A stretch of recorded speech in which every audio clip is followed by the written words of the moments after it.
Hello everyone and welcome to another episode of Gautam's Cooking Adventures.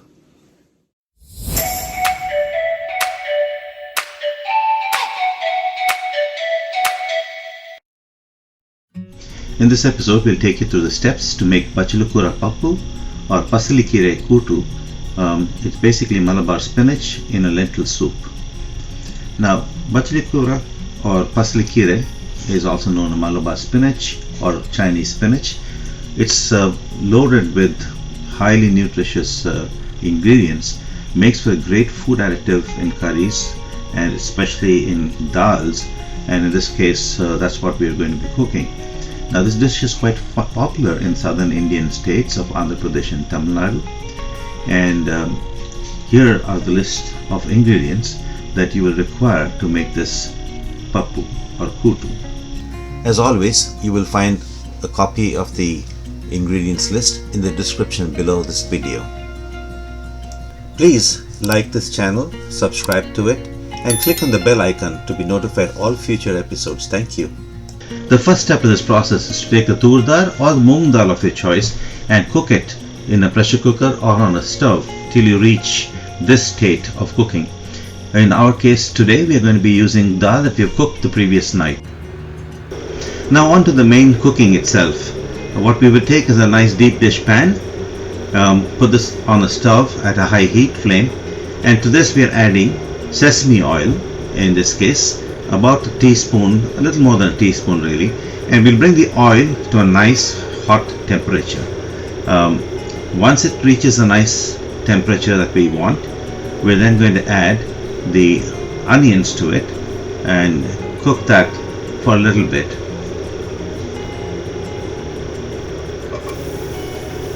Now along the onions we are also adding the chilies. Stir it nicely till it is coated with all the oil, and the oil helps the chili and the onions to cook.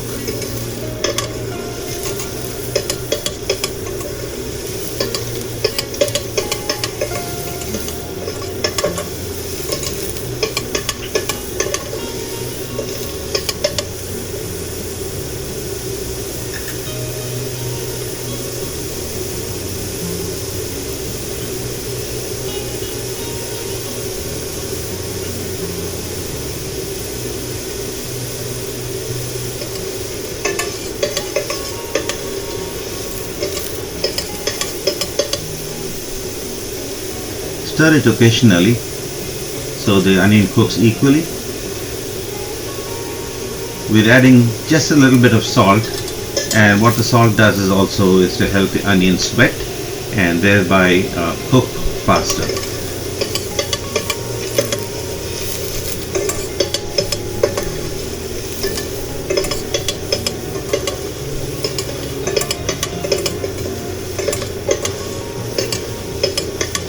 As you can see that the onion is starting to get discolored, and at this point of time we are adding the hing, just a small bit of hing as a petita powder, and hing provides a nice flavor to the mix. Add turmeric, give that a nice mix, and let the hing and the turmeric also cook in the hot oil. Now add the ginger and let the ginger cook. You want the ginger to just slightly brown. Through all this process, the onion is also cooking.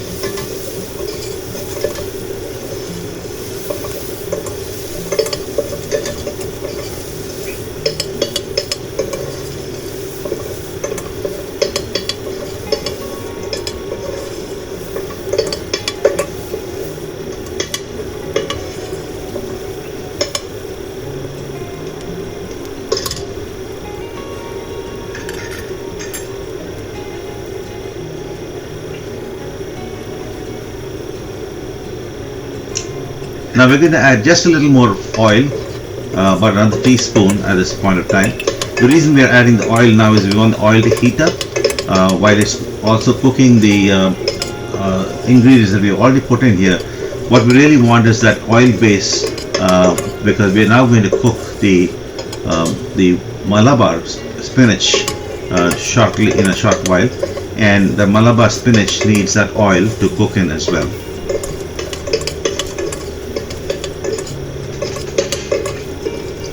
Give it a stir for about a minute.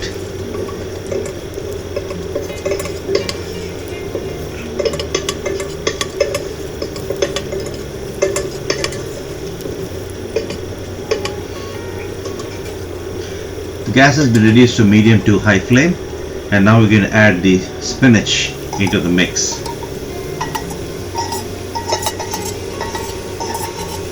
That's almost a cup of sliced spinach,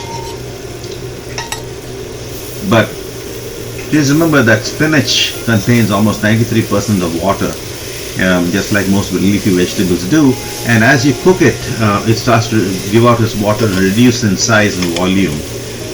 So that's why we have a large amount of spinach.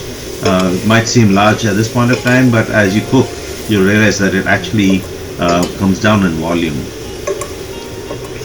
We're going to cook this for about 5 to 6 minutes. Allow the spinach to cook nicely. It will lose water, and in that process, the water will also dry out as we're cooking through this. Now, obviously, we're speeding up this video in order to go through that time frame. And as you'll see, the spinach is slowly reducing in volume.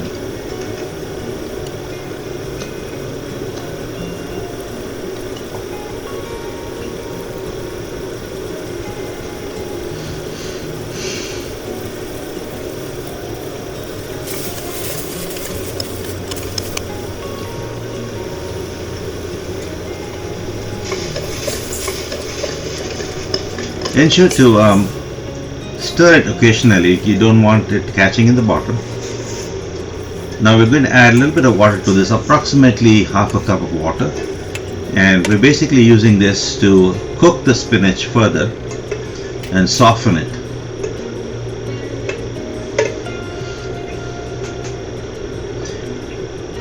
We are now going to create a solution from the tamarind paste that we have taken earlier, and basically it's taking a little bit of the tamarind paste, adding some warm water to it, mixing it nicely till it forms a nice clear solution.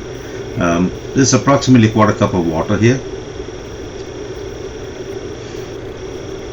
The tamarind paste gives it a nice sour tang to it. You can dispense with this. It's an optional step if you're doing it the Tamilian style, where it may not necessarily use the tamarind paste, but in the Telugu style, which is the Bachali Kura, you'll be using tamarind paste to give it that tang. We will continue to keep cooking this for about 5 minutes until it reaches a nice boil, and once it's boiling for a little while, then we will cover it and cook it for a little longer.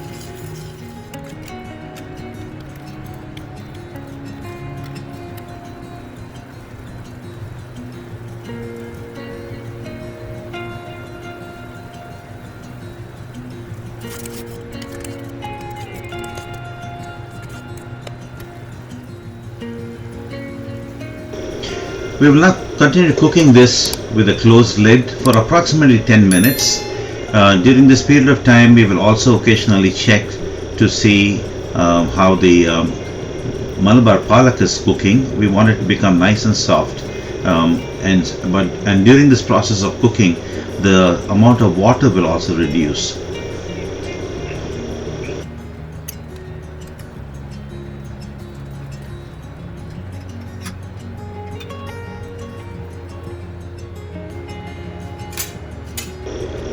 Now a quick look at the dal that we have cooked earlier. This is the consistency we wanted. We mashed the dal and it's become a nice even mix.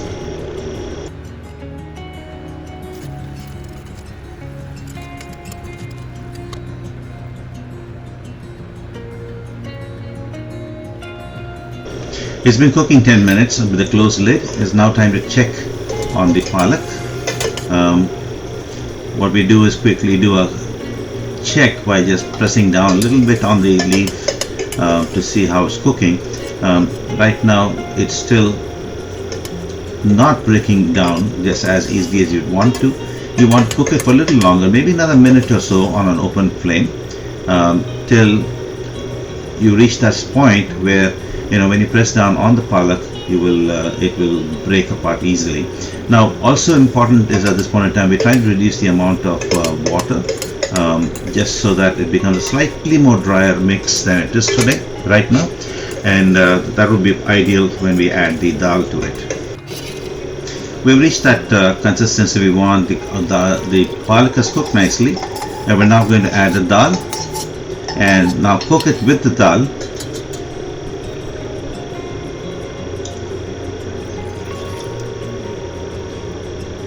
Just a little more water just to wash the dal out of the vessel and give it just a little more volume. Now we are going to cook this for a little bit, so during this process it will also lose a little bit of volume in terms of water while it's cooking. So blend it all well and then let it cook.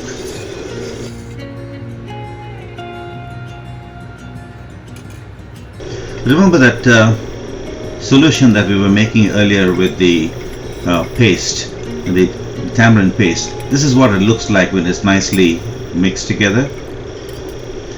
We're having that ready. We're going to continue cooking this mixture with the dal in it for about another 5 more minutes. Let it come to a nice boil.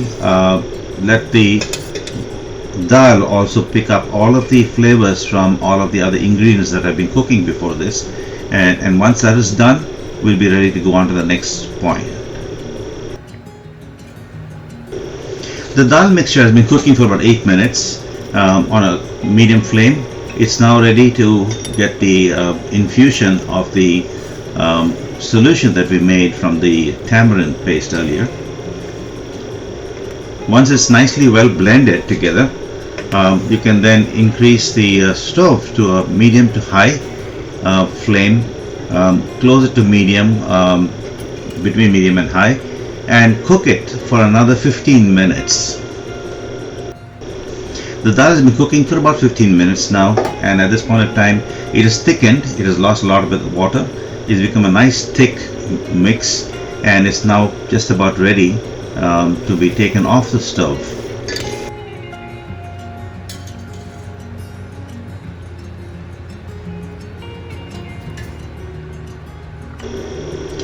But remember that we're not finished yet at this point of time. We still have one last process to do, which is a tadka, which ultimately completes the whole seasoning for the dal and provides that taste and flavor to it.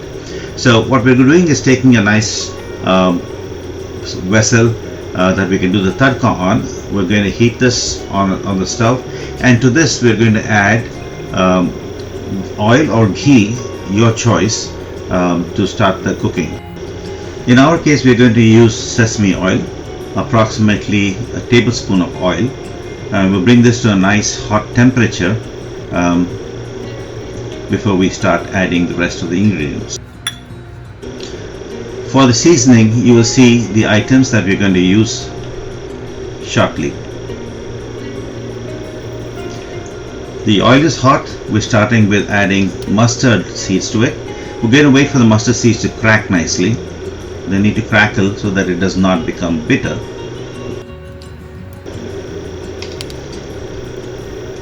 Now as the mustard seeds start to crackle, this would indicate that the oil has reached its nice hot temperature. We're going to add the dal, the urad dal, the whole urad, the jeera seeds, the cumin seeds. Break that one chili into little bits and allow it to cook. It allows the seeds to cook as well.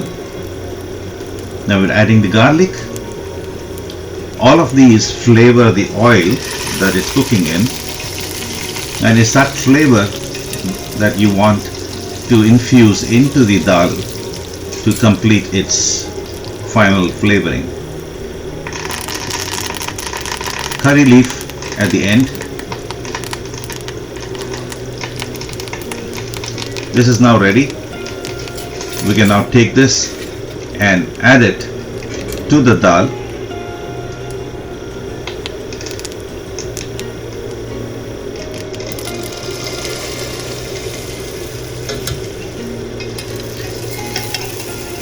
Give it a nice mix, and your Bachali Kura Pappu or your Pasali Keerai Kootu is ready.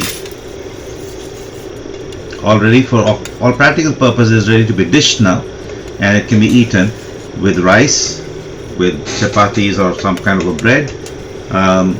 It's up to you. You can decide how you want it, but it makes for a really flavorful side dish or a main dish. We hope you enjoyed watching this video.